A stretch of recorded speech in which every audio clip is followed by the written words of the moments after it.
ago, my life had collapsed around me. I'd worked myself into exhaustion. My father died suddenly, and my relationships were in turmoil. Little did I know at the time, out of my greatest despair was to come the greatest gift.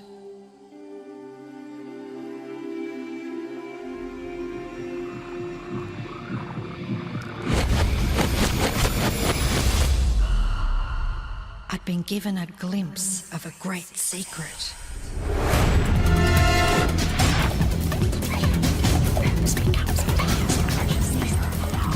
I began tracing the secret back through history.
I couldn't believe all the people who knew this. They were the greatest people in history.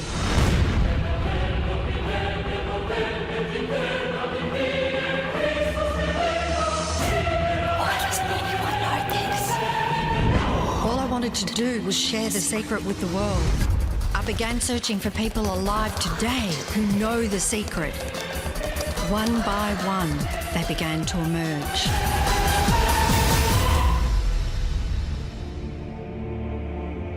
You know, this secret gives you everything you want. Happiness, health, and wealth. You can have, do, or be anything you want. We can have whatever it is that we choose. I don't care how big it is. What kind of a house do you want to live in? Do you want to be a millionaire? What kind of a business do you want to have? Do you want more success? What do you really want? I've seen many miracles take place in people's lives. Financial miracles, miracles of physical healing, mental healing, healing in relationships. All of this happened because of knowing how to apply the secret. This is the great secret of life.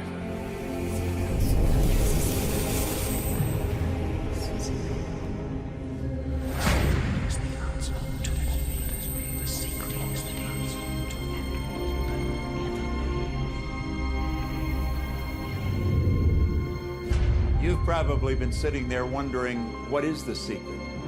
I'll tell you how I have come to understand it. We all work with one infinite power.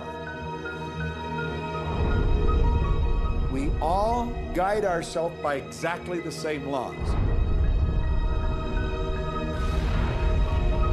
The natural laws of the universe are so precise that we don't even have any difficulty building spaceships. We can send people to the moon, and we can time the landing with the precision of a fraction of a second.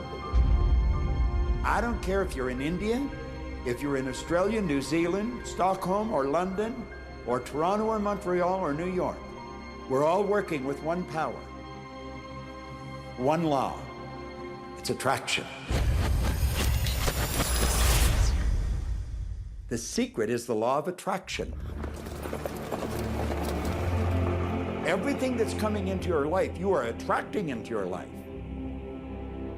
And it's attracted to you by virtue of the images you're holding in your mind.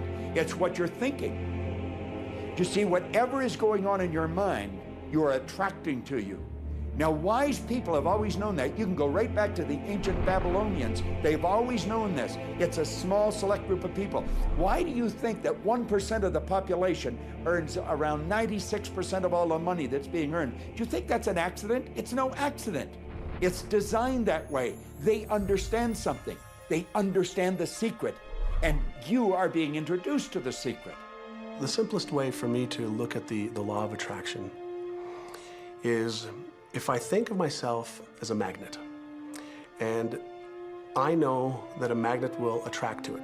Very basically put, the law of attraction says that like attracts like, but we're really talking at a level of thought. Our job as humans is to hold on to the thoughts of what we want, make it absolute clear in our minds what we want, and from that we start to invoke one of the greatest laws in the universe, and that's the law of attraction. You become what you think about most, but you also attract what you think about most. If you see it in here, you're going to hold it here. And that principle can be summed up in 3 simple words. Thoughts become things. What most people don't understand is a thought has a frequency. Every thought has a frequency. We can measure a thought. And so if you're thinking that thought over and over and over again, or if you're imagining in your mind, okay, having that brand new car, having the money that you need, building that company, finding your soulmate, if you imagine what that looks like, you're emitting that frequency on a consistent basis. Thoughts are sending out that magnetic signal that is drawing the parallel back to you. See yourself living in abundance, and you will attract it. It always works. It works every time with every person. Here's the problem. Most people are thinking about what they don't want, and they're wondering why it shows up over and over and over again. The law of attraction doesn't care whether you perceive something to be good or bad, or whether you don't want it or whether you do want it. It's responding to your thoughts. So if you're sitting there looking at a mountain of debt, feeling terrible about it, that's the signal you're putting out to the universe. Wow, I feel really bad because of all this debt I've got. You're just affirming it to yourself. You feel it on every level of your being. That's what you're going to get more of. The law of attraction is really obedient. When you think of the things that you want and you focus on it with all of your intention, the law of attraction will give you what you want every time. When you focus on the things that you don't want, I don't want to be late, I don't want to be late, you really are calling that into existence. The law of attraction doesn't hear that you don't want it, and so it's going to show up over and over and over again. The law of attraction is not biased to wants or don't wants. It manifests the things that you're thinking of. The law of attraction is always working. Whether you believe it or understand it or not, it's always working. It's working as much as you're thinking. Anytime your thoughts are flowing, the law of attraction is operational. When you're thinking about the past, present, or the future, the law of attraction is working. It's an ongoing process. You don't press pause, you don't press stop. It is forever in action, as your thoughts are.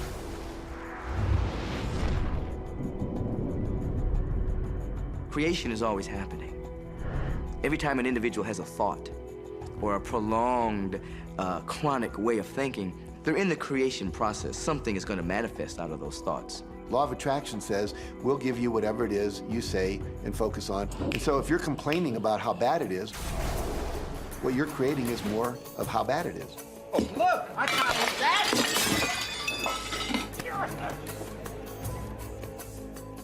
I had a student named Robert. Robert was a gay man, and he was taking an online course I have, part of which entails email access to me. And he outlined all of the grim realities of his life. In his job, all the people ganged up on him. And it was constantly stressful because of how nasty they were with him. When he walked down the street, he said every block he was accosted by homophobic people who wanted to abuse him in some way. He was wanting to become a stand-up comedian. And when he went out and did a stand-up comedy job, everybody heckled him about being gay. And his whole life was one of a lot of unhappiness and misery, and it all focused around this idea of being attacked because he was gay. I began to teach him that he was focusing on what he did not want. I directed him back to his email that he sent me and said, read it again. Look at all the things you do not want that you're telling me about. And I can tell you're very passionate about this. When you focus on something with a lot of passion, it makes it happen even faster. And then he really started taking this thing about focusing on what you want to heart. And he began really trying. What happened within the next 6 to 8 weeks was absolutely a miracle. He said that all the people in his office that had been harassing him either transferred to another department, quit working at the company, or started totally leaving him alone, and he began to love his job. He noticed that when he was walking down the street that nobody came up to him and harassed him anymore. They just weren't there. I'm a very, very gay man. When he went and did his stand-up comedy routines, he started getting standing ovations and nobody was heckling him. His whole life changed because he changed from focusing on what he did not want, what he was afraid of, what he wanted to avoid, to focusing on what he did want. So we may be very positive in our outlook and orientation, and we tend to attract positive people and positive events and circumstances. We may be very negative in our orientation or very angry, in which case we tend to attract negative, angry people and negative, angry circumstances. And so you end up attracting to you the predominant thoughts that you're holding in your awareness, whether those thoughts are conscious or whether they're unconscious. That's the rub. If you look very carefully when it comes to the secret and the power of our mind, the power of our intention in our daily lives, it's all around us. All we got to do is open our eyes and look. You can see law of attraction everywhere. You draw everything to yourself. The people, the job, the circumstances, the health, the wealth, the debt, the joy, the car that you drive, the community that you're in, and you've drawn them all to you like a magnet. What you think about, you bring about. Your life is a physical manifestation of the thoughts that go on in your head. I mean, I'm not talking to you from the point of view of just wishful thinking or imaginary craziness. I'm talking to you from a deeper, basic understanding. Quantum physics really begins to point to this discovery. It says that you can't have a universe without mind entering into it, that the mind is actually shaping the very thing that is being perceived. Now, if you don't understand it, doesn't mean you should reject it. You don't understand electricity, probably. First of all, no one even knows what electricity is, and yet you enjoy the benefits of it. Do you know how it works? I don't know how it works, but I do know this, that you can cook a man's dinner with electricity, and you can also cook the man. People oftentimes, when they begin to understand the great secret, become frightened of all of these negative thoughts that they have. Two things they need to be aware of. One, it has been proven now scientifically that an affirmative thought is hundreds of times more powerful than a negative thought. So that eliminates a degree of worry right there. And the second thing is that thank God there's a time delay, that all of your thoughts don't come true instantly. We'd be in trouble if they did. The time delay serves you. It allows you to reassess, think about what you want, and make a new choice. So you want to become aware of your thoughts, you want to choose your thoughts carefully, and you want to have fun with this, because you are the masterpiece of your own life. You are the Michelangelo of your own life. The David that you are sculpting is you, and you do it with your thoughts. The leaders in the past who had the secret wanted to keep the power and not share the power. So they kept people ignorant of the secret. People went to work, they did their job, they came home. They were on a treadmill with no power because the secret was kept in the few. We live in a universe in which there are laws. Just as there's a law of gravity, if you fall off a building, it doesn't matter whether you're a good person or a bad person, you're gonna hit the ground. Everything that's around you right now in your life, including the things you're complaining about, you've attracted. Now, I know at first blush that's going to be something that you hate to hear. You know, you're going to immediately say, I didn't attract the car accident. I didn't attract this particular client. I didn't particularly attract the debt. I didn't attract whatever it happens to be that you're complaining about. And I'm here to be a little bit in your face and to say, yes, you did attract it. And this is one of the hardest concepts to get. But once you've accepted it, it's life transforming. This is part of the overall giant secret here. And most of us attract by default. We just think that we don't have any control over it. Our thoughts are on autopilot, our feelings are on autopilot, and so everything is just brought to us by default. Now, if this is your first time to hear this, it may feel like, oh, I have to now monitor my thoughts. This is going to be a lot of work. It will seem like that at first, but that's where the fun begins. It's impossible to monitor every thought we have. Researchers tell us that we have about 60,000 thoughts a day. Can you imagine how exhausted you feel trying to control all of those thoughts?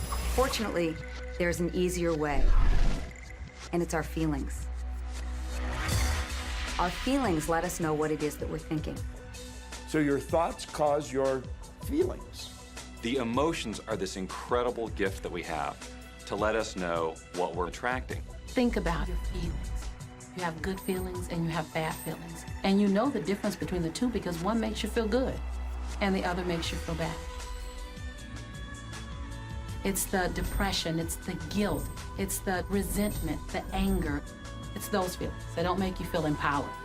Those are the bad feelings. On another level, it's called bad frequency or bad vibes or whatever you want to call it.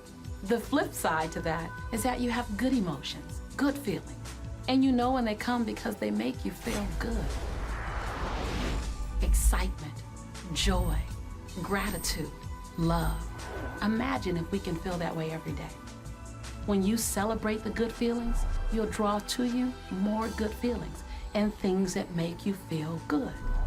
So it's really so simple. It's right there. The answer is, what am I attracting right now? How do you feel? I feel good. Well, good. Keep doing that. Our feelings are a feedback mechanism to us about whether we're on track or not, whether we're on course or off course. If you're feeling good, then you're creating a future that's on track with what you're desiring. If you're feeling bad, you're creating a future that's off track with your desires. As you go about your day, the law of attraction is working in every second. Everything we think, everything we're feeling is creating our future. If you're worried, if you're in fear, then that's bringing more of that into your life throughout the day.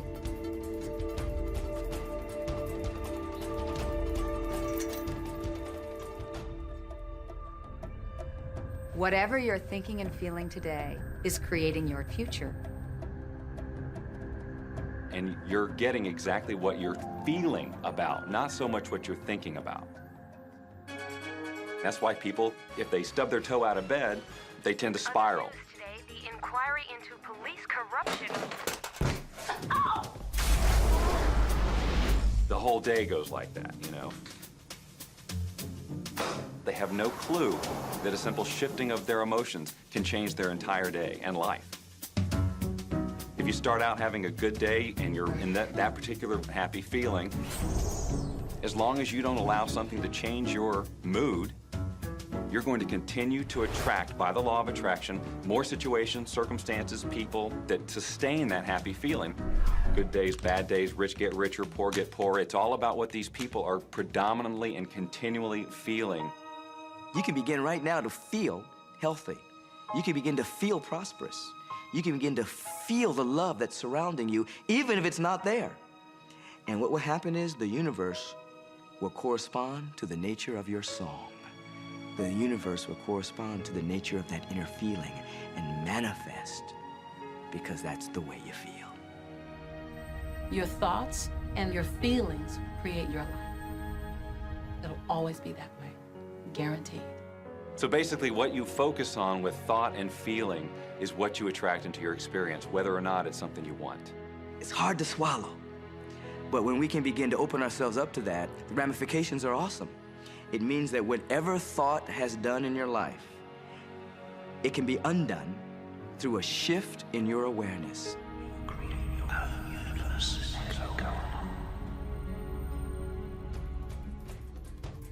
It's really important that you feel good, because this feeling good is what goes out as a signal into the universe and starts to attract more of itself to you. So the more you can feel good, the more you will attract the things that help you feel good, and it'll keep bringing you up higher and higher. When you're feeling down, do you know that you can change it like that? Put on a beautiful piece of music. Start singing. That'll change your emotion. Or think of something beautiful. Think of a baby. Maybe one you love. And dwell on it. Really keep that thought in your mind. Block everything out and put that thought. I guarantee you'll start to feel good. This principle applies to your family pet, for instance, which I believe are wonderful because they put you in a great emotional state. When you feel love for your pet, that's a great state of love. It's going to bring goodness into your life. What a gift that is. Once you begin to understand and truly master your thoughts and feelings, that's when you see how you create your own reality. That's where your freedom is. That's where all your power is. That's when you see how you can become a deliberate creator of your life. And when you are a deliberate creator of your life and you use this law of attraction, you will have a life that is beyond what you can possibly imagine right now. Since I learned the secret and started applying it to my life has truly become magical. I think the kind of life that everybody dreams of, and I live on a day-to-day basis. I live in a $4.5 million mansion. I have a wife to die for. I get to vacation in all the fabulous spots of the world. I've climbed mountains, I've explored, I've been on safaris. And all of this happened and continues to happen because of knowing how to apply the secret. Life can be absolutely phenomenal, and it should be, and it will be, when you start using the secret.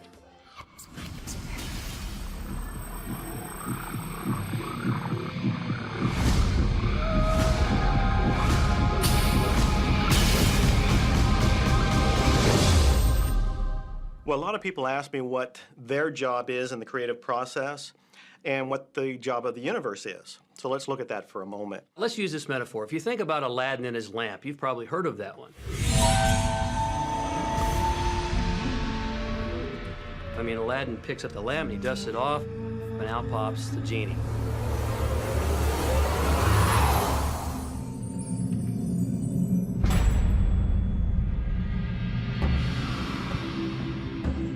And the genie always says one thing.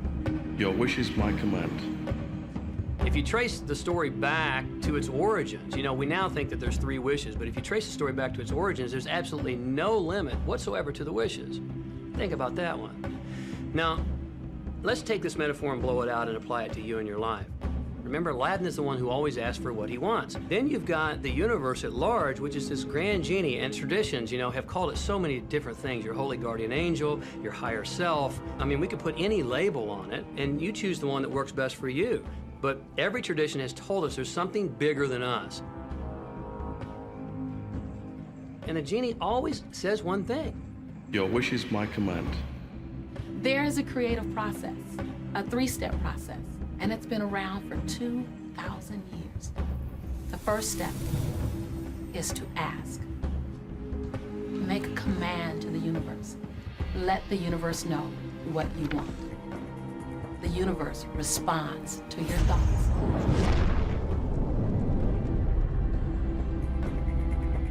What do you really want?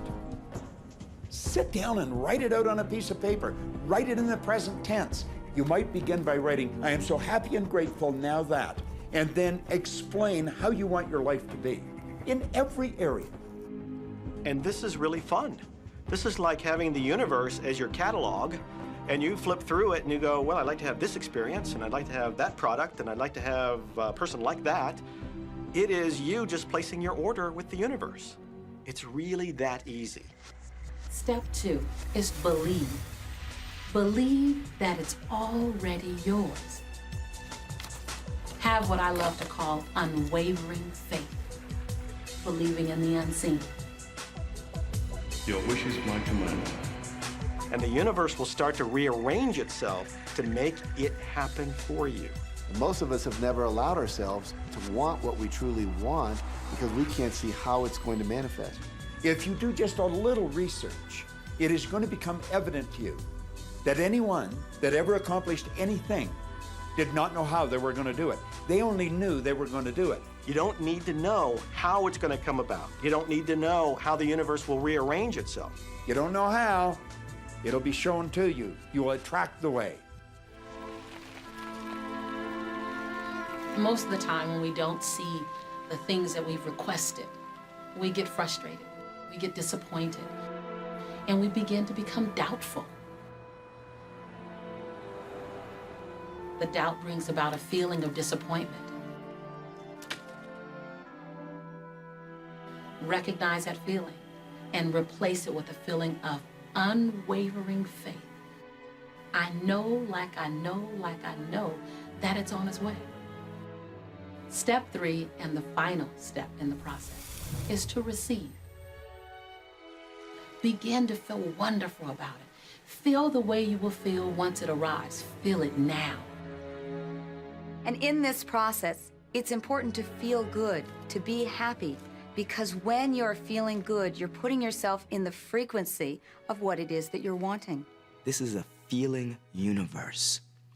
So if you just intellectually believe something, but you have no corresponding feeling underneath that, you don't necessarily have enough power to manifest what you want in your life. You have to feel it.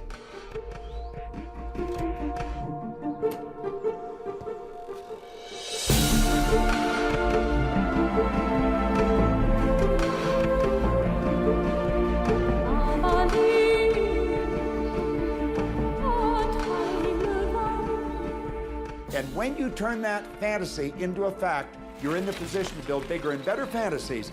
And that, my friend, is the creative process. So the law of attraction, the study and practice of the law of attraction is just figuring out what will help you generate the feelings of having it now. Go test drive that car. Go shop for that home. Get in the house. Do whatever you have to do to generate the feelings of having it now and remember them. Whatever you can do to do that will help you to literally attract it. It could be you wake up and it's just there, it's manifest. Or you might get some inspired idea of some action to take. You certainly shouldn't be going, well, I could do it this way, but man, I would hate that, because you're not on the right track if that's the case. Action will sometimes be required, but if you're really doing it in line with what the universe is trying to deliver, it's going to feel joyous, you're going to feel so alive, time will just stop, you could do it all day.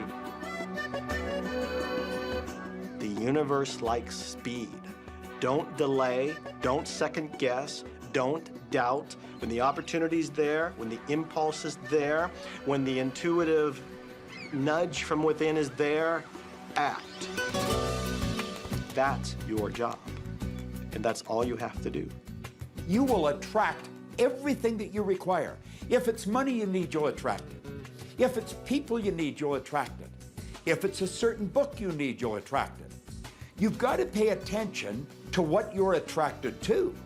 Because as you hold images of what you want, you're going to be attracted to things and they're going to be attracted to you.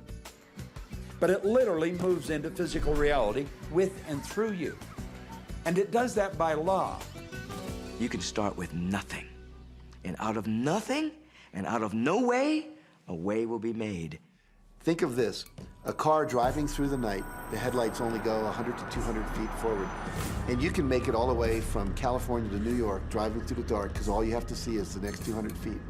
And that's how life tends to unfold before us. And if we just trust that the next 200 feet will unfold after that, and the next 200 feet will unfold after that, your life will keep unfolding, and it will eventually get you to the destination of whatever it is you truly want because you want it.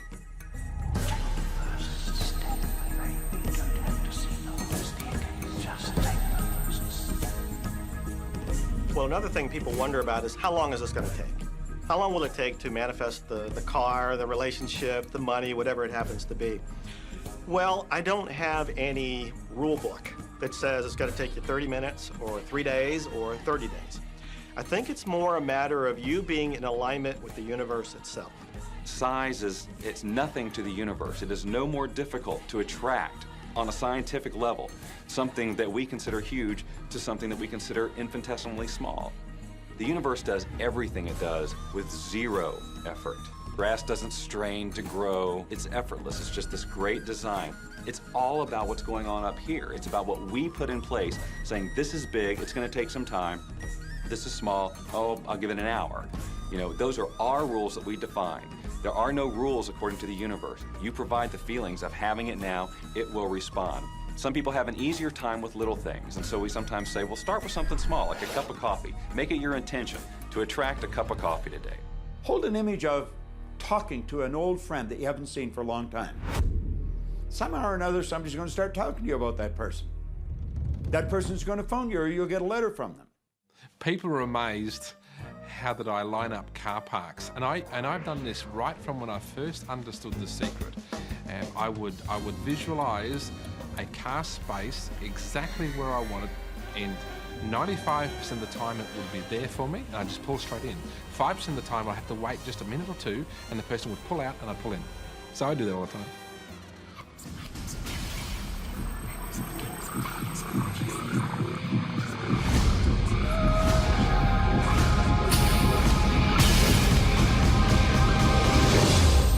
A lot of people feel stuck or in prison or confined by their current circumstances.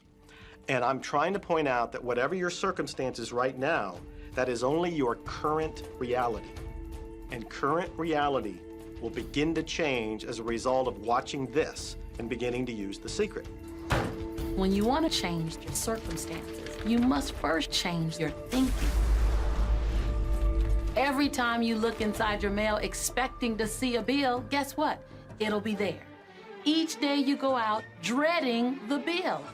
You're never expecting anything great. You're thinking about debt. You're expecting debt. So debt must show up so you won't think you're crazy. And every day you confirm your thought. Is debt gonna be there? Yes, debt's there.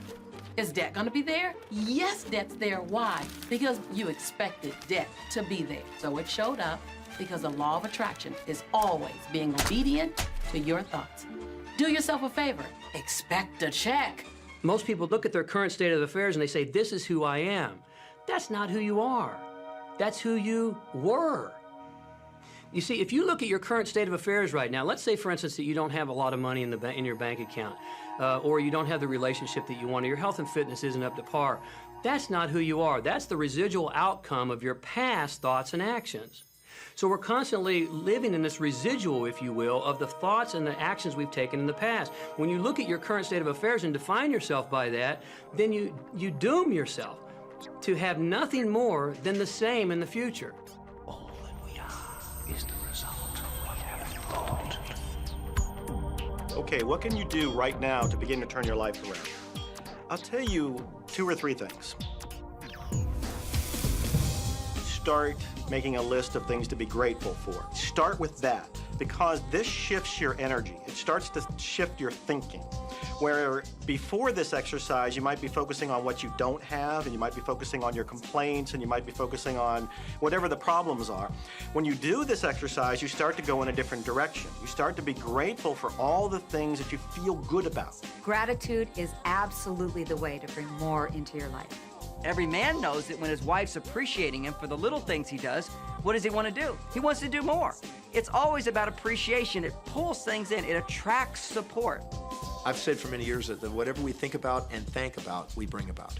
Because that's that feeling that you have to have, you know. And so for me, it's been such a powerful exercise every morning to get up and say thank you. Every morning when my feet hit the floor, thank you. And then I start running through what I'm grateful for as I'm going to brush my teeth and do the things I do in the morning. And I'm not just thinking about them and doing some rote routine, but I'm putting it out there and I'm feeling the feelings of gratitude. Because as soon as you start to feel differently about what you already have, you will start to attract more of the good things, more of the things you can be grateful for. Because you can look around and say, well, look, I don't have the car I want, I don't have the house I want, I don't have the health I want, I don't have the spouse I want. Well, back up, back up. Those are all the things you don't want. Focus on what you already have that you're grateful for. And it might be you have the eyes to watch this. It might be the clothes that you have. Yes, you might prefer something else, and you might get something else pretty soon if you start feeling grateful for what you have. I think everybody goes through times when they say, oh man, things aren't working right, or things are going bad, and there were some things going on in my family, and I found a rock. I was just sitting here holding this rock. You might see me carrying around. I found a rock, I stuck it in my pocket, and I said, you know what, every time I touch this rock, I'm gonna think of something that I'm grateful for. And so every morning when I get up in the morning, I pick it up off the dresser, I put it in my pocket, and I go through the things that I'm grateful for. At night, what do? You empty your pocket, and there it is again. And I've had some different experiences with that. I've had some amazing experiences. I had a guy from South Africa, and every time he saw me drop it, he said, what is that? Well, what's that? I explained it to him, so he started calling it a gratitude rock. Gratitude rock. 2 weeks later, I got an email from him, from South Africa. And he said, my son is dying from a rare disease. It's a type of hepatitis. He said, would you send me 3 gratitude rocks? Now, they're just rocks I found off the street, you know? So I said, sure. I had to make sure that the rocks were very special. And so I went out to the stream, looked, picked out the right rocks, and sent them off to him. 4 or 5 months later, I get an email from him. He said, my son's better. He's doing terrific. And he said, but you need to know something. He says, we've sold over 1,000 rocks at $10 a piece as gratitude rocks, and we've raised all this money for charity. Thank you very much. And so it's very important to be in an attitude of gratitude, as I call it. Another thing that I would suggest that you do right now to turn your life around, and this is so huge that I can't find the words to describe just how powerful this can be for you.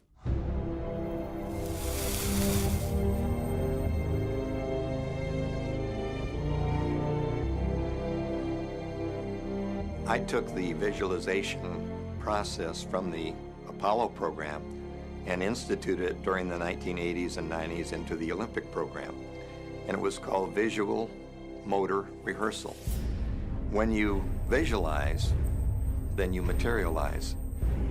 And the interesting thing about the mind is we took Olympic athletes and then hooked them up to sophisticated biofeedback equipment and had them run their event only in their mind.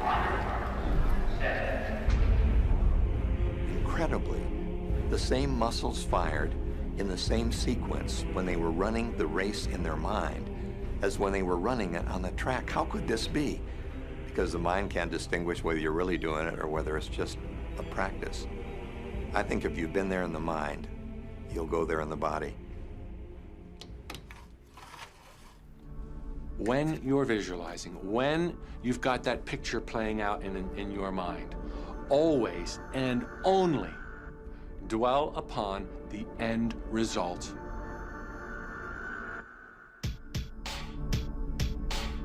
Here's an example. Look at the back of your hands right now. Really, look at the back of your hands. The color of your skin, the freckles, the blood vessels, the rings, the fingernails, the fake fingernails. Take in all those details right before you close your eyes. And then see those hands, your fingers, wrapping around the steering wheel of your brand new car.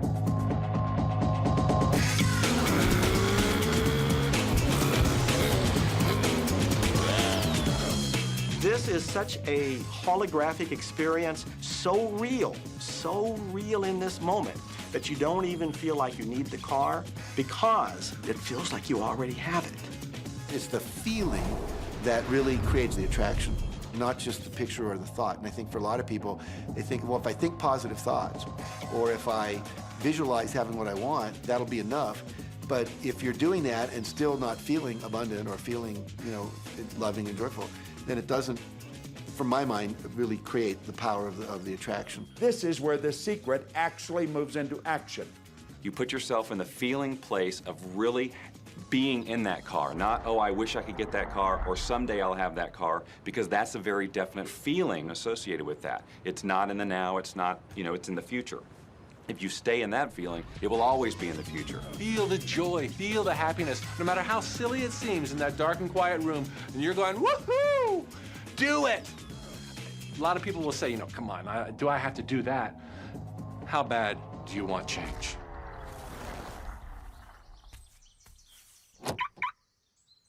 Now that feeling and that inner seeing will begin to be an open doorway through which the power of the universe will begin to express.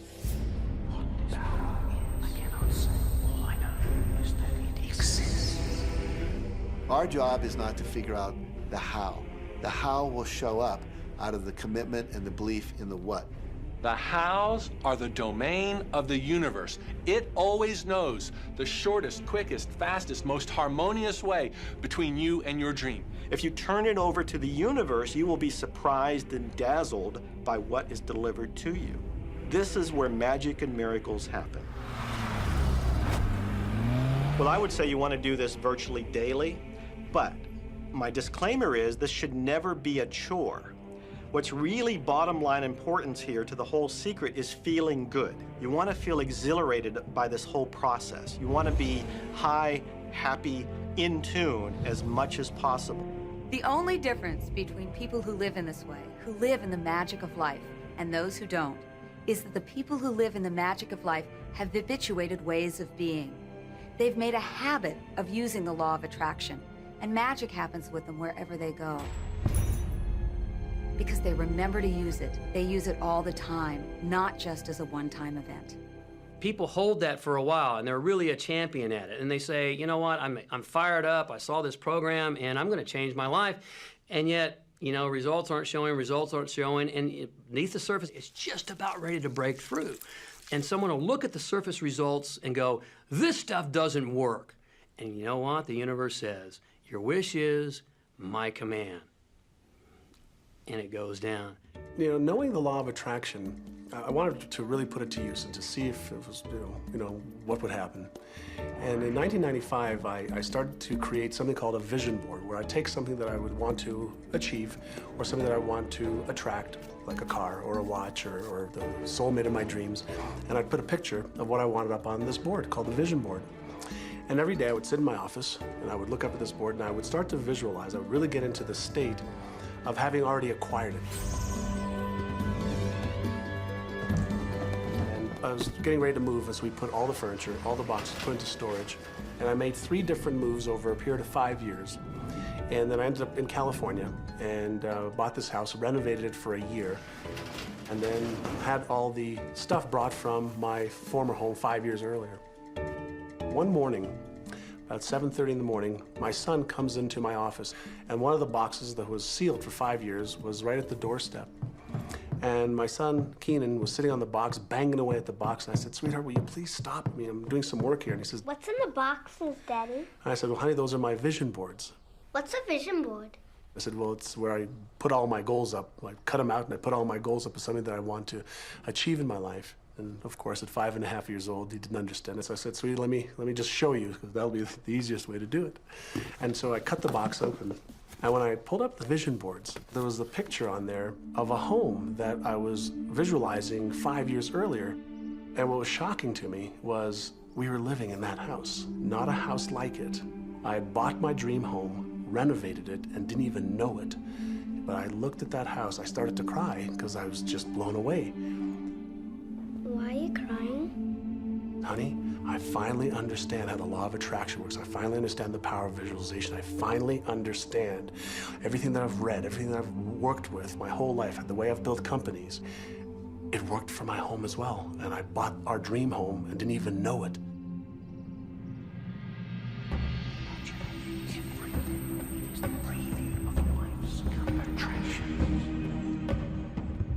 Decide what you want, believe you can have it, believe you deserve it, and believe it's possible for you. And then close your eyes every day for several minutes and visualize having what you already want and feeling the feelings of already having it. Come out of that and focus on what you're grateful for already. And really enjoy it, okay? And then go into your day and release it to the universe and trust that the universe will figure out how to manifest it.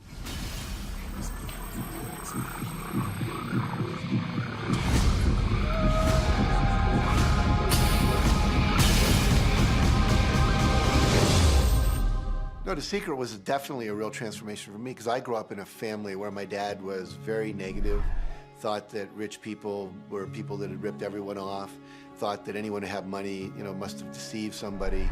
And so I grew up with a lot of beliefs about money, that if you had it, it made you bad. Only evil people have money. And, money doesn't grow on trees. That was a big one. Who do you think I am, Rockefeller? That was one of his favorite phrases. So I grew up truly believing that life was difficult, that it was hard, you had to struggle. And it was only when I met W. Clement Stone that I literally began to shift my life. Whatever the mind of man can conceive and achieve. When I was working with Stone, he said, I want you to set a goal that's so big that if you achieved it, it would blow your mind. And you would know it's only because of what I've taught you that you would have achieved this goal. Well, at the time, I was making about $8,000 a year.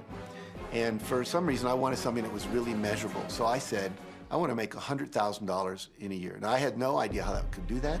I saw no strategy, no possibility, but I just said, I'm going to declare that, I'm going to believe it, I'm going to act as if it's true, and release it. And so I did that. And one of the things he taught me was every day to close your eyes and visualize the goal as if it's already achieved. And I had actually made a $100,000 bill that I put on the ceiling. So the first thing I'd see when I woke up, I'd look up and there it was. It would remind me that this was my intention. And then I would close my eyes and visualize having this $100,000 a year lifestyle. And interestingly enough, nothing major happened for about 30 days. I didn't have any great breakthrough ideas. No one was offering me more money. And all of a sudden, I was in the shower, it was about 4 weeks into it, and I had a $100,000 idea. It just came right into my head. I had a book I had written, and I said, if I could sell 400,000 copies of my book at a quarter each, that'd be $100,000. Now, the book was there, but I never had this thought. And one of the secrets, I think, is that when you have inspired thought, you have to trust it and you have to act on it. Now, I didn't know how to do that. I didn't know how I was going to sell 400,000 copies. We'd never done that. And then I saw the National Enquirer at the supermarket. I had seen that millions of times, and it was just background.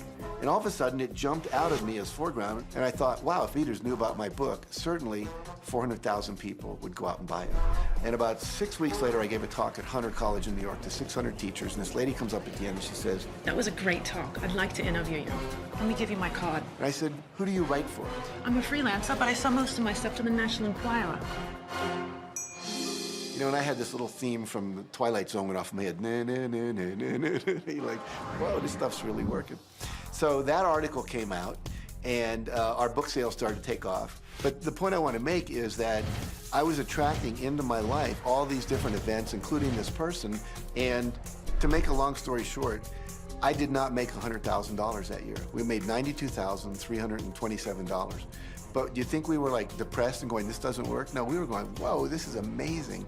And so my wife said to me, wow, if it works for 100,000, you think it'd work for $1 million? And I said, I don't know. I think so. Let's try it.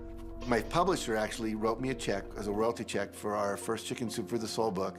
And he actually put a smiley face in his signature because it was the first $1 million check he'd ever written. And so I know from my own experience, because I wanted to test it, does this secret really work? And we put it to the test. It absolutely worked. And now I live my life from that every single day.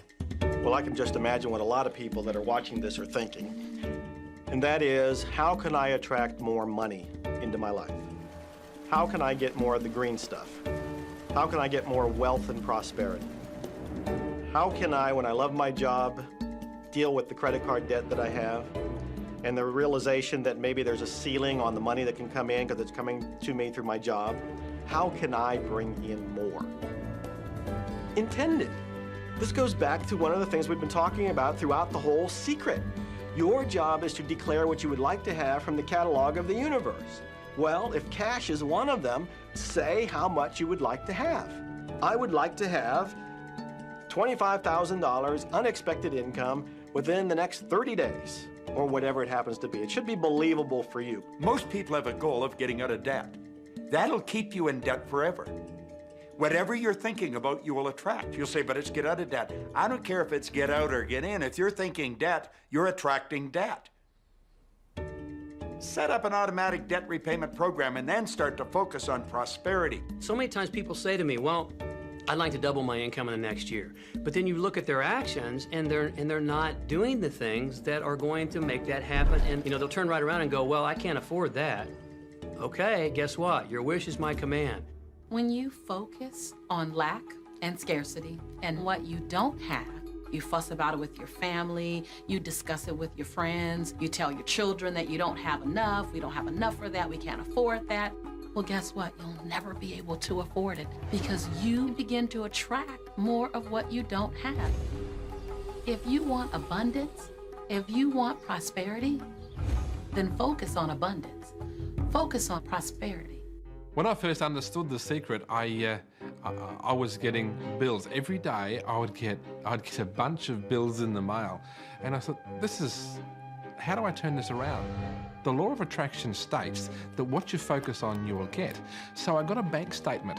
I whited out the total and I put a new total in there. I put exactly how much I wanted to see in the bank. So I thought, what if I just visualize checks coming in the mail? So I just visualize a bunch of checks coming in the mail. Within just 1 month, things started to change. And it is amazing. Today, I just get checks in the mail. I get a few bills, but I get more checks than bills. I grew up on you have to work hard for money, you have to work hard for money. And so I replaced that with money comes easily and frequently. Now, in the beginning, it feels like a lie, right? There was a part of your brain that will say, oh, you liar, it's hard. So you have to know it's this little tennis match that will go on for a while. When it comes to creating wealth, wealth is a mindset. It's all about how you think. I'd say 80% of my coaching that I do one-on-one with folks is about their psychology and the way they think. And I know when people are listening, they say, oh, well, you can do it, I can't. Every person has the capability to change the way they're in a relationship and conversation with money. I find so many people who maybe make a tremendous amount of money, but their relationships stink. That's a technical term, by the way. And that's not wealth. It really isn't. You know, you can go after the money and you might get rich, but it doesn't guarantee you'll be wealthy. I'm not suggesting that money isn't a part of wealth. It absolutely is, but it's only a part. And then I meet a lot of people who are quote unquote spiritual, but they're sick and broke all the time. That's not wealth either. Life is meant to be abundant in all areas. Many people in Western culture are striving for success. They want the home, they want the great business, they want all these outer things. But what we found in our research is that having these outer things does not necessarily guarantee what we really want, which is happiness. So we go for these outer things, thinking they're going to bring us happiness, but it's backwards. You need to go for the inner joy, the inner peace, the inner vision first, and then all of the outer things appear.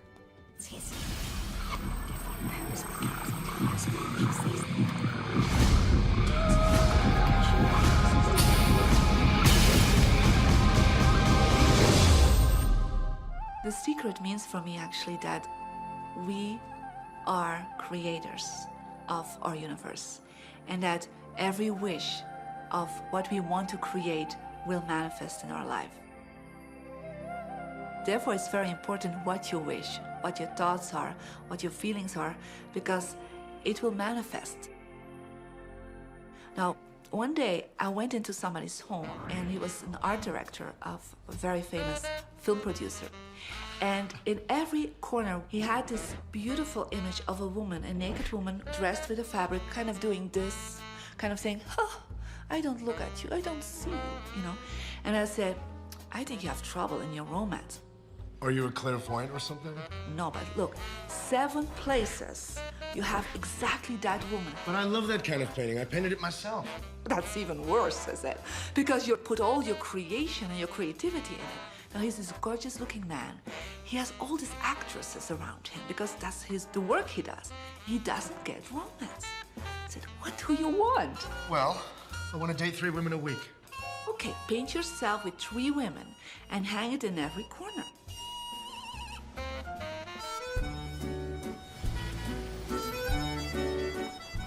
Six months later, I see him in Europe and said, how is your love life? Great. They just call me. They all want to date me. Because that's your wish. Now I have like 3 dates a week. They're fighting over me. Good on you. But I really want to stabilize a little bit. I want marriage, and I want romance. Well, paint it, okay? So he painted a beautiful romantic relationship. And a year later, he got married and is very happy. Because he put another wish out. But he wished it in himself for years, but it did not happen because his wish could not manifest because the outer level of himself, his house, was just contradicting himself all the time. So if you know this knowledge, you should start playing with it. Inside relationships, it's important to first understand who's coming into the relationship, and not your partner, but to understand yourself. How can you ever expect anyone else to enjoy your company if you don't enjoy your own company? And so, again, the law of attraction, or the secret, is about bringing that into your life, and you've got to get really, really clear. Here's the question I would ask you to consider. Do you treat yourself the way that you want other people to treat you? You become the solution for you. Don't now you owe me and you need to give me more. Instead, give more to yourself. Take time off to give to yourself, in a sense, to fill yourself up to fullness, to where now you can overflow in giving. I got into many relationships expecting my partner to show me my beauty because I didn't see my own beauty. See, when I was growing up, my heroes or my sheroes were the Bionic Woman, Wonder Woman, or Charlie's Angels. And while they're wonderful, they didn't look like me. It wasn't until I fell in love with Lisa, my mocha skin, my full lips, my round hips, my curly hair.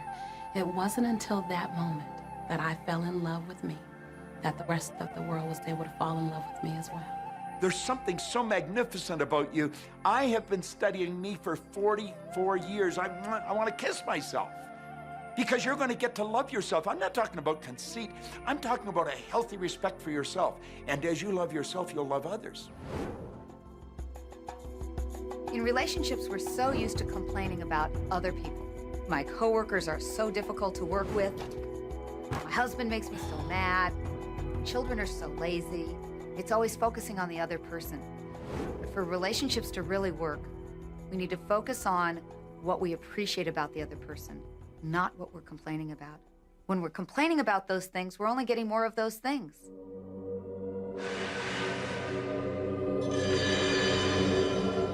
Even if you're having a really hard time in a relationship, things aren't working, you're not getting along, someone's in your face,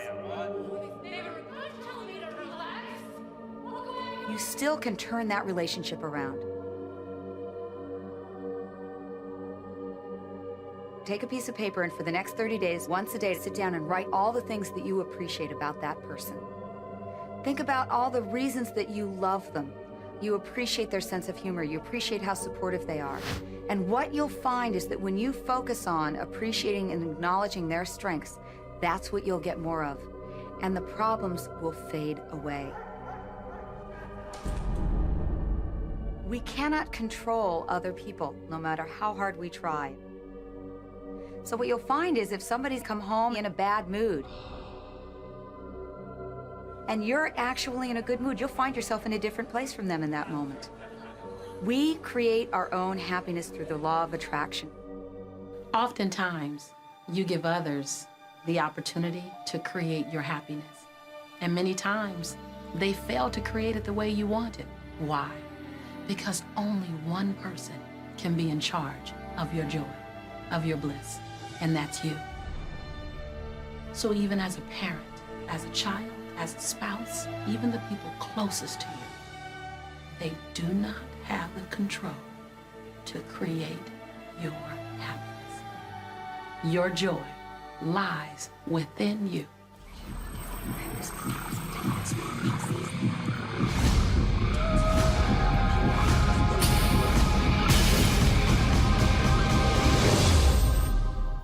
It's important to recognize that our body is really the product of our thoughts. We're beginning to understand in medical science the degree to which the nature of thoughts and emotions actually determines the physical substance and structure and function of our bodies. We've known in the healing arts of a placebo effect. A placebo is something that supposedly has no impact and no effect on the body, like a sugar pill or something. You tell the patient that this is just as effective. And what happens is the placebo has the same effect, if not greater effect, than sometimes the medication is supposed to be designed for that effect. So they found out that the human mind is the biggest factor in the healing arts, more so than sometimes the medication.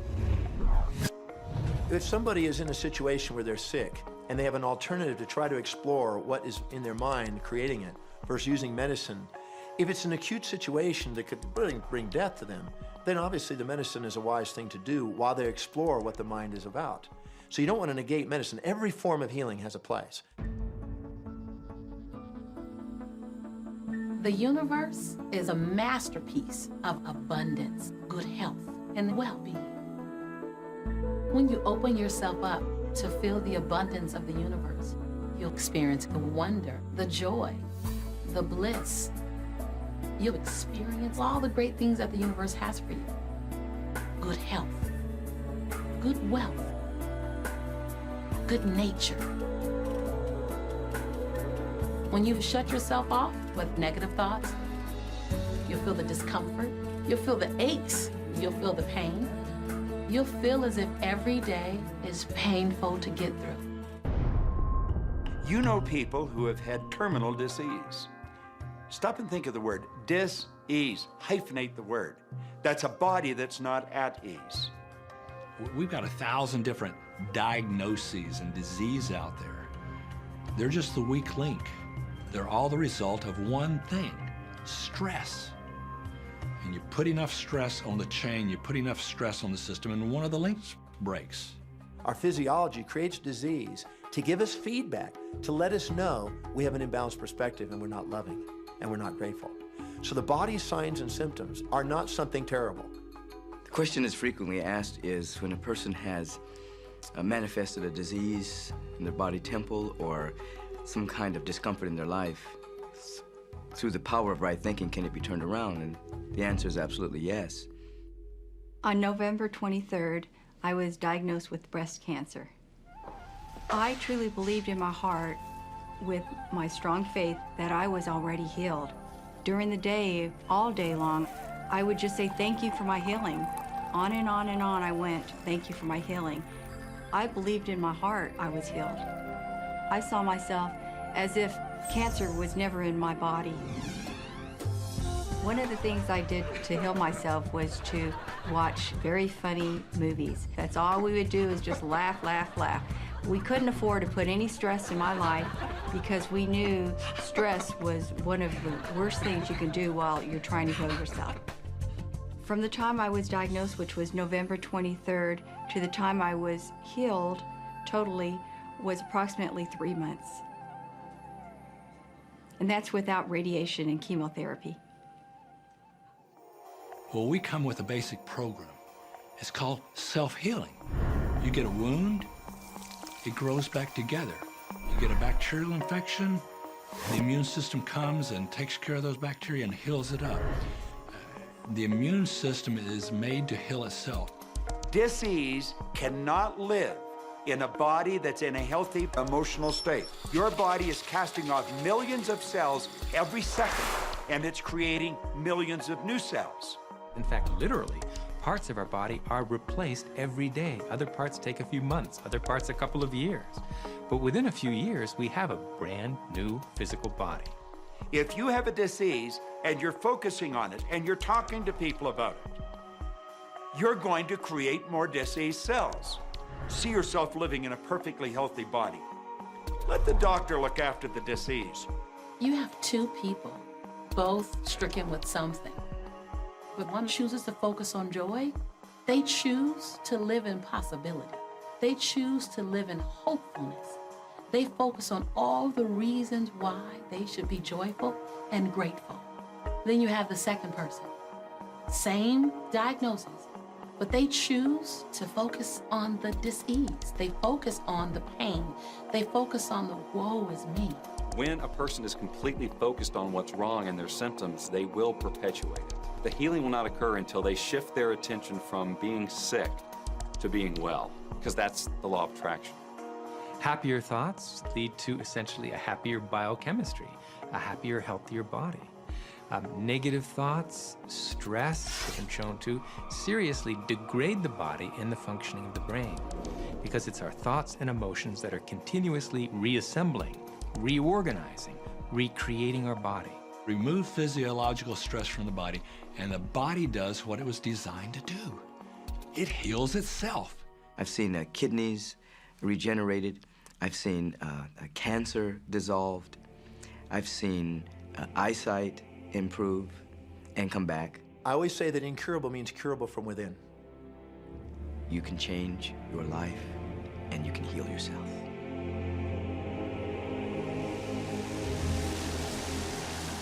Well, my story begins on March 10, 1981. It really changed my whole life. It was a day I'll never forget. I crashed an airplane.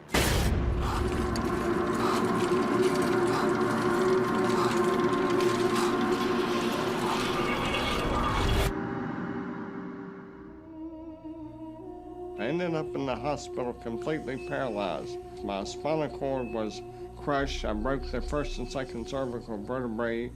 My swallowing reflex was destroyed. I couldn't eat or drink. My diaphragm was destroyed. I couldn't breathe. All I could do was blink my eyes. The doctor, of course, said all my life I'd be a vegetable. All I'd do is blink my eyes the rest of my life. That's the picture they saw of me, but it didn't matter what they thought. The main thing was what I thought.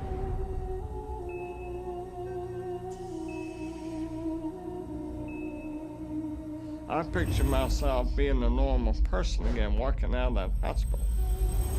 The only thing I had to work with in the hospital was my mind. As long as you have your mind, you can put things back together again. I was hooked to a respirator, and they said I'd never breathe on my own again because my diaphragm was destroyed. But this little voice kept saying to me, breathe deep, breathe deep.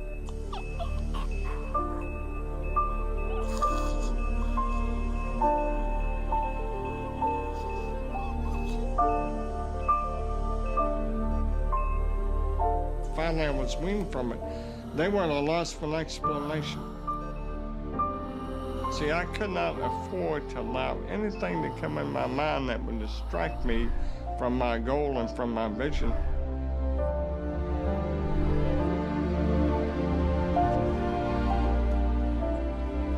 Well, I set a goal to walk out of the hospital on Christmas. That was my goal.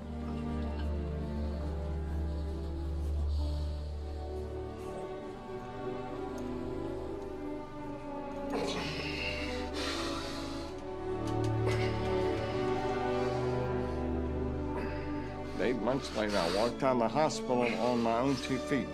They said it couldn't be done. That's a day I will never forget. For people that are sitting out there right now watching this program that are hurting, if I wanted to sum up my life and sum up for people what they can do in life, I would sum it up this way in 6 words. Man becomes what he thinks about.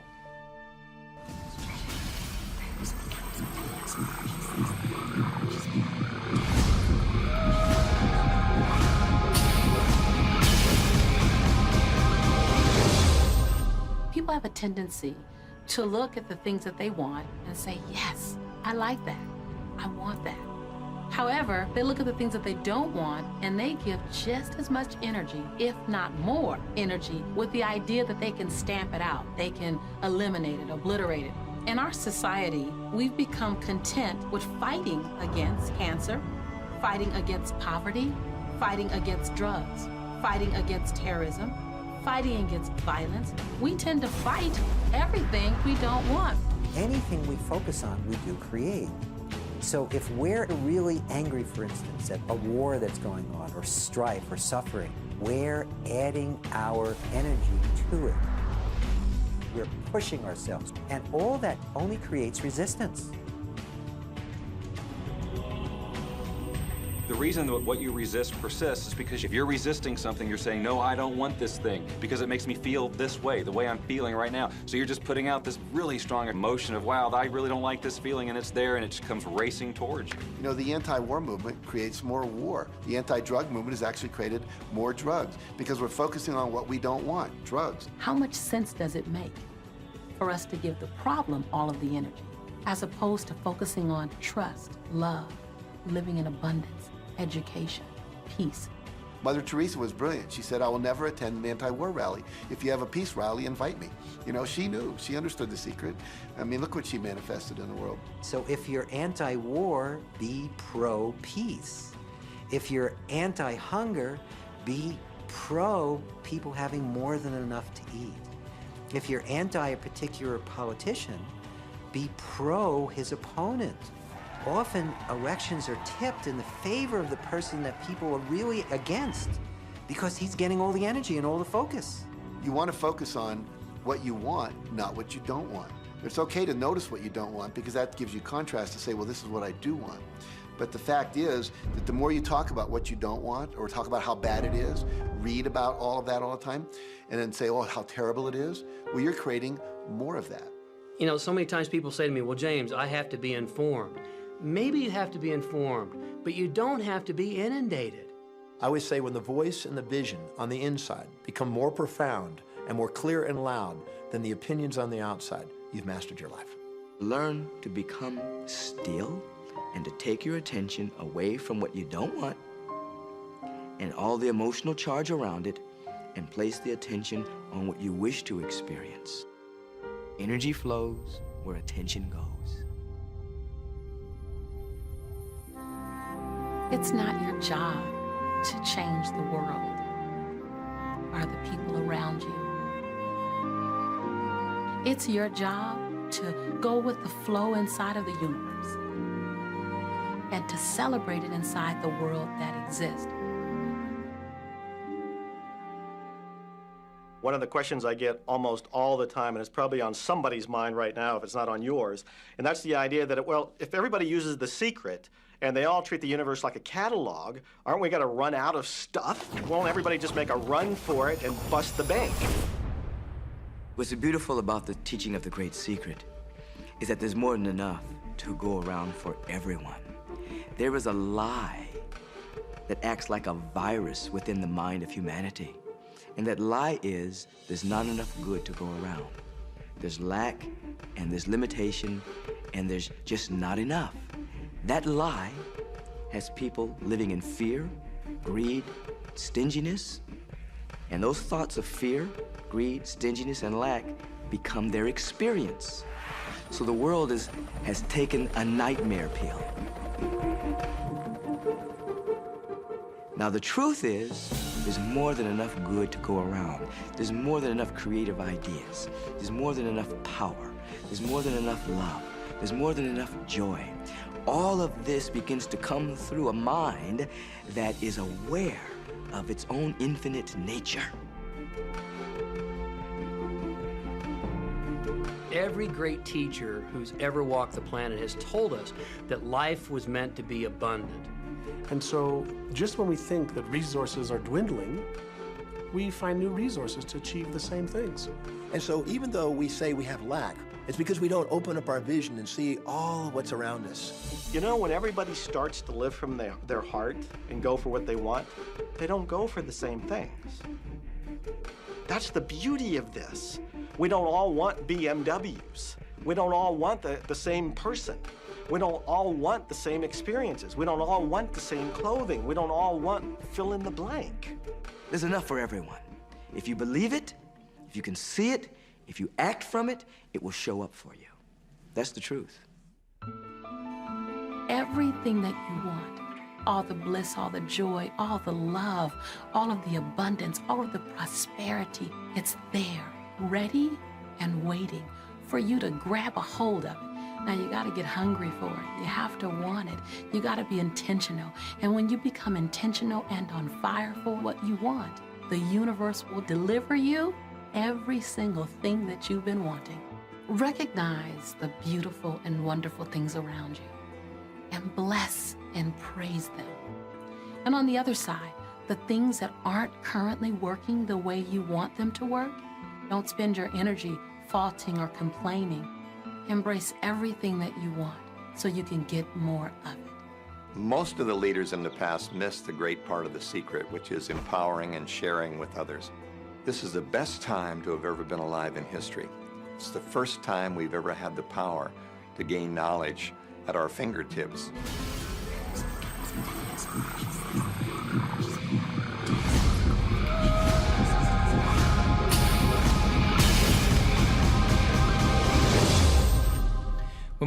around us, even at our own bodies, what we see is the tip of the iceberg.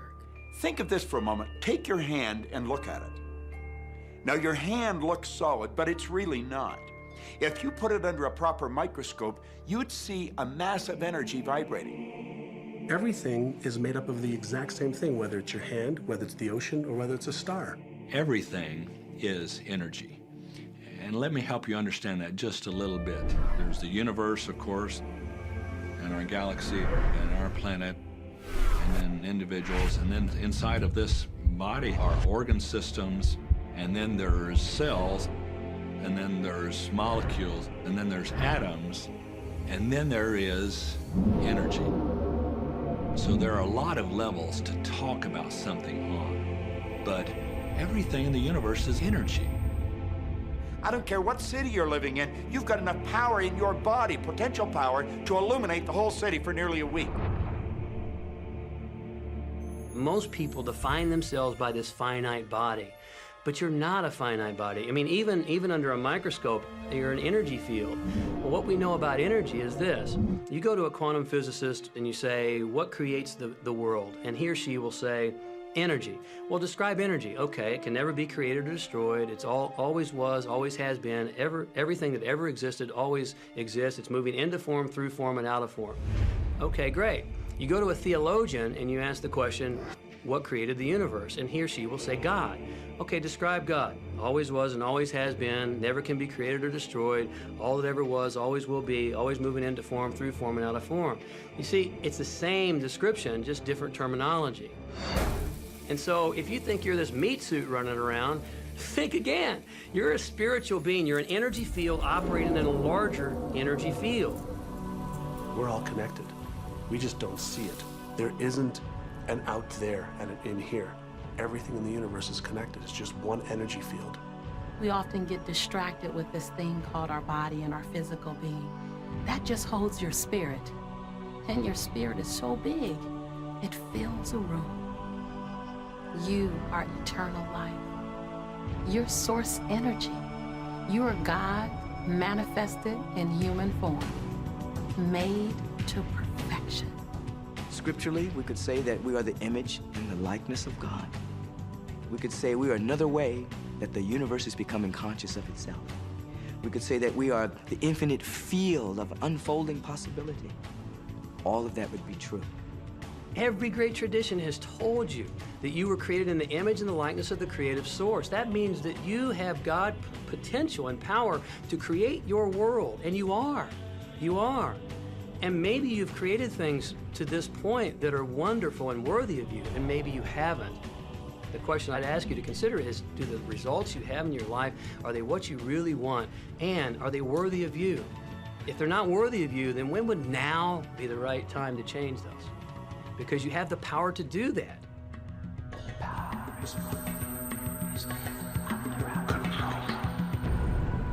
You know, a lot of people feel like they're victims in life, and they'll often point to past events, perhaps growing up with an abusive parent or in a dysfunctional family. And I would add as a parenthesis here that most psychologists believe that about 85% of families are dysfunctional. So it's like all of a sudden you're not so unique. My parents were alcoholics, my dad abused me, my mother divorced him when I was 6. From the age of 13 to 18, I was involved in street gangs. I had a severe motorcycle accident. I was homeless at one point in Dallas. I lived in poverty for 15 years in Houston. When I was a child, I had learning difficulties, and I was considered learning disabled, and I was told I would never read, write, or communicate, never amount to anything, not go very far in life. I mean, that's almost everybody's story in some form or not. So that's just called so what. The real what is, what are you going to do now? What do you choose now? Because you can either keep focusing on that or you can focus on what you want. And when people start focusing on what they want, what they don't want falls away. And that part expands and the other part disappears. You are the designer of your destiny. You are the author. You write the story. The pen is in your hand, and the outcome is whatever you choose. The beautiful thing about the law of attraction is that you can begin where you are, and you can begin to think, real thinking, and you can begin to generate within yourself a feeling tone of harmony and happiness, the law will begin to respond to that. So now you start to have different beliefs, like there is more than enough in the universe. Or you have the belief that everything goes right for me. Or you have the belief that I'm not getting older, I'm getting younger. We can create it the way we want it by using the law of attraction. And you can break yourself free from your hereditary patterns, cultural codes, social beliefs, and prove once and for all that the power within you is greater than the power that's in the world. Some of you may be thinking, well, that's very nice, but I can't do that, or she won't let me do that, or he'll never let me do that, or I haven't got enough money to do that, or I'm not strong enough to do that, or I'm not rich enough to do that, I'm not. Every single I'm not is a creation. When you can, you can't. You are right. Are there any limits to this? Absolutely not. We are unlimited beings. We have no ceiling. The capabilities and the talents and the gifts and the power that is within every single individual on this planet is unlimited.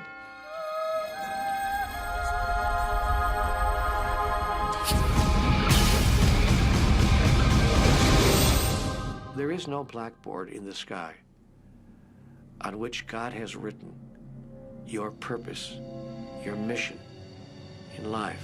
There's no blackboard in the sky that says, Neil Donald Walsh, a handsome guy who lived in the first part of the 21st century, who, colon, then there's a blank, you know, and all I have to do to really understand what I'm doing here, why I'm here, is to find that blackboard and find out what God really has in mind for me.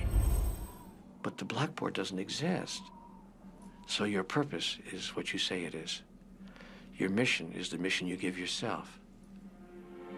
Your life will be what you create it as, and no one will stand in judgment of it now or ever.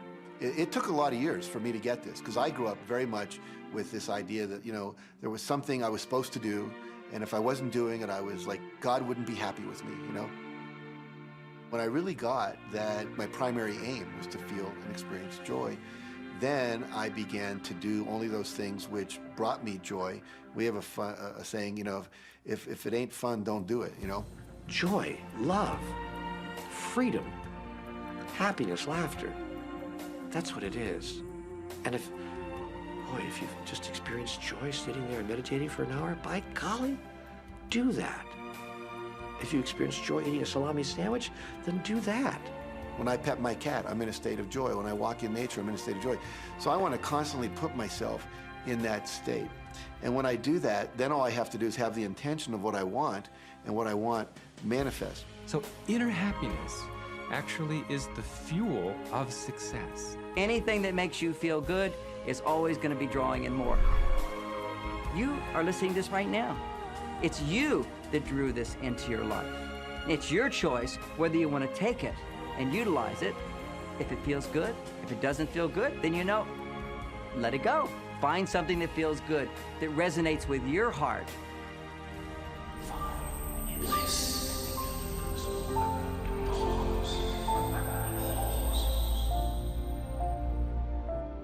When you follow your bliss, you live in a constant space of joy.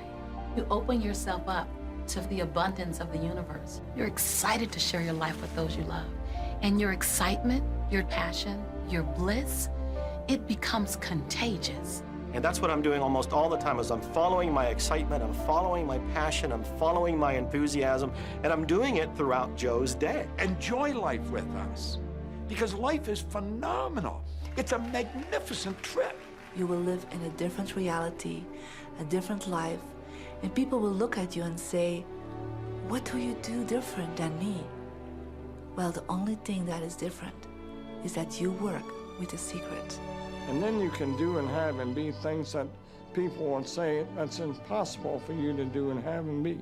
We're really now moving into a new era. It's the era where the last frontier is not space, as Star Trek would say, but it's going to be mine. I see a future of unbounded potential, unbounded possibilities. Remember, we're using at most 5% of the potential of the human mind. 100% human potential is the result of proper education. So imagine a world where people were using their full mental and emotional potential. We could go anywhere. We could do anything, achieve anything. See yourself with the good that you desire. Every religious book tells us that. Every great book on philosophy, every great leader, all the avatars who have ever lived, go back and study the wise ones. Many of them have been presented to you in this program. You know what? They all understood one thing. They understood the secret. Now you understand it. And the more you use it, the more you'll understand it. You've come to this juncture in your life merely because something in you kept saying, you deserve to be happy. You are born to add something, to add value to this world, to simply be the best that you can be.